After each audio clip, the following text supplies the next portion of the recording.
ఖచ్చితంగా చెప్తున్నా, నార్త్ ఇండియాలో మాత్రం ఇది సునామీ.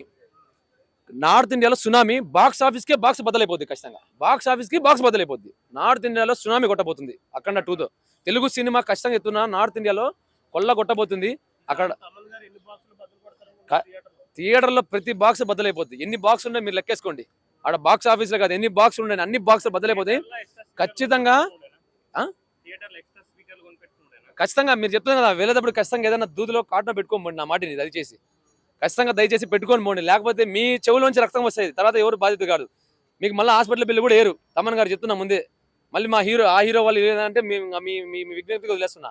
ఖచ్చితంగా చెవులోంచి రక్తం వస్తుంది, కంట్లోంచి నీళ్ళు కాదు, కంట్లోంచి కూడా రక్తం వస్తుంది. ఖచ్చితంగా ఆ రకంగా ఉండబోతుంది బీజం.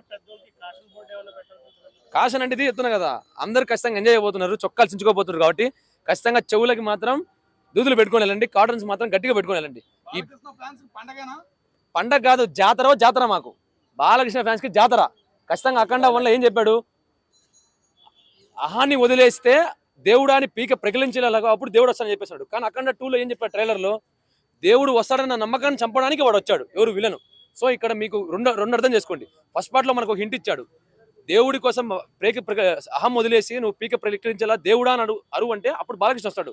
కానీ ఇందులో బాలకృష్ణ వచ్చినా కూడా దేవుడిని రానికుండా చేయాలనేదే విలన్ ప్లాన్. సో మీకు గట్టిగా అర్థమైపోతుంది సినిమాలో ఏ రకంగా ఉండబోతుందో. సో 1కి 2కి ఖచ్చితంగా ఎక్కడో చోట చిన్న ముడి ఉంది.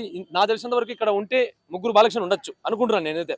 ఎందుకంటే ట్రైలర్లో ముగ్గురు చూపించారు, మూడు వేరియేషన్లు. ఖచ్చితంగా బజరంగ భాజన్లో ఎవరైతే ఆ పాప ఉంటుందో ఆ పాపది కూడా ఖచ్చితంగా అక్కడి నుంచే మూవీ టర్న్ అయిపోతుంది. అక్కడ ఆర్మీ వాళ్ళతో ఫైట్ మాత్రం ఒక లెవెల్లో ఉండబోతుంది.